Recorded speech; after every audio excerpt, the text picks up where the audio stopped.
Para poder responder a este interrogante tenemos que retroceder muchos años atrás y conocer el origen de los primeros largometrajes costarricenses y ver cómo estos han ido cambiando con el paso del tiempo. Fue en 1930 cuando se lanzó el primer largometraje llamado El Retorno. El filme estaba basado en la historia de amor típica de la época, donde el protagonista, Rodrigo, estaba enamorado de su prima Eugenia. Ambos vivían en el campo. Por cuestiones de estudio, Rodrigo tuvo que irse a la capital, terminando deslumbrado por su nueva vida citadina. Sin embargo, luego de varios acontecimientos, regresa al campo y a los brazos de su prima. Podemos resaltar que desde el primer largometraje se le da un alto valor al campo, un espacio de importancia en el arte y la literatura costarricense. Tiempo después, en 1955, fue estrenada Elvira, una cinta producida por Radio Colombia.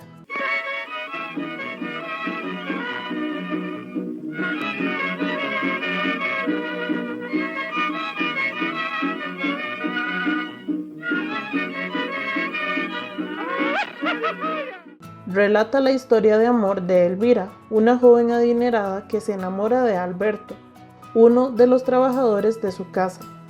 Sin embargo, las diferencias sociales y los prejuicios de aquella época no les permitían vivir su amor.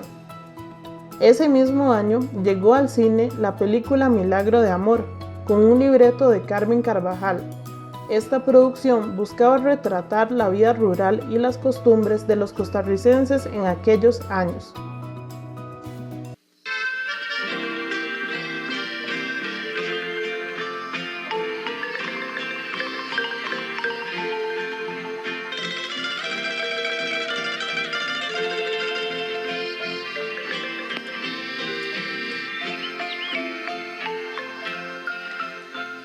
En 1968, Miguel Salguero, con La Apuesta, retrata la aventura de dos campesinos que, debido a una apuesta, emprenden su camino hacia Puerto Limón, viviendo muchos contratiempos en su recorrido, pues para esa fecha no existía una carretera hacia el Caribe.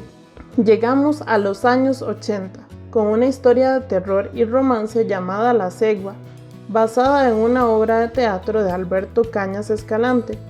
Cuenta la historia de una hermosa mujer que posee una maldición que le impide enamorarse, pues cuando un pretendiente se acerca, su rostro se transforma en el de una horripilante yegua.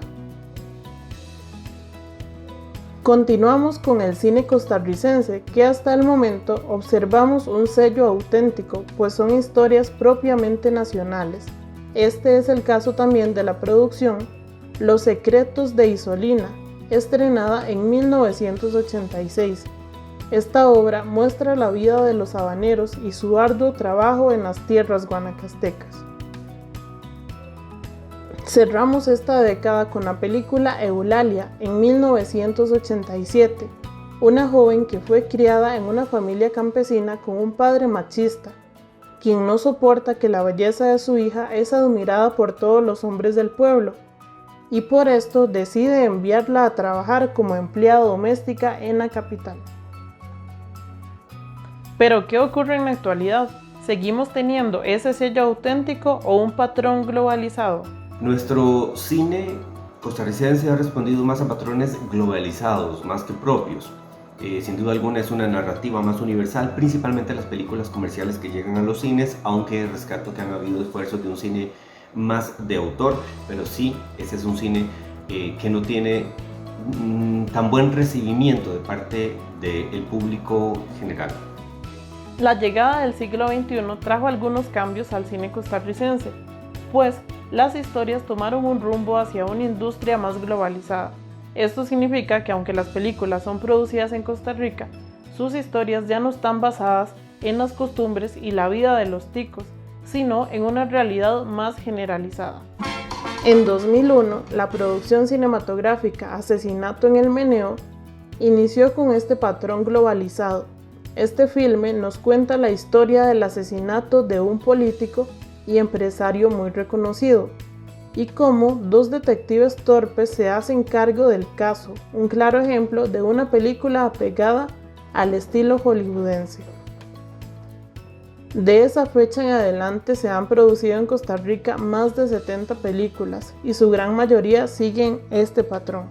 Uno de los beneficios de estas producciones es que llaman la atención a nivel internacional y esto se traduce a un mayor desarrollo de la industria cinematográfica en nuestro país. Un claro ejemplo del gran reconocimiento que están teniendo las obras costarricenses a nivel mundial es la reciente película Clara Sola, dirigida por Natalie Álvarez, que cautivó a los espectadores con elementos surreales y fantásticos. La producción y dirección de una obra cinematográfica significa gastos muy elevados, y nuestro país anteriormente no contaba con un fondo económico destinado para este tipo de actividades. En relación con el apoyo nacional e internacional a la producción de cine costarricense, me parece que también ha tenido un buen momento en los últimos años, un momento de crecimiento y de expansión, de darse a conocer inclusive fuera de nuestras fronteras. Ha habido muchísima aparición de nuevas figuras, directoras, escritoras de cine, que inclusive con sus producciones han ganado premios a nivel internacional. El año 2007 que el Centro Costarricense de Producción Cinematográfica logró incorporarse al programa Ibermedia y a la Conferencia de Autoridades Audiovisuales y Cinematográficas de Iberoamérica. A eso se debe el incremento en producciones audiovisuales a partir de ese momento. Ahora también se cuenta con el Fauno. Este es un fondo concursable para el financiamiento de proyectos de creadores audiovisuales y cinematográficos nacionales. Fue creado en el Centro del Cine. Además, en 2021 fue aprobada la Ley de Atracción de Inversiones Fílmicas en Costa Rica. Esto permitirá que producciones extranjeras y coproducciones de capital nacional e internacional de más de $500,000 les sea devuelta el 90% del impuesto al valor agregado y el restante 10% sea dirigido a un fondo nacional para promover la industria fílmica del país.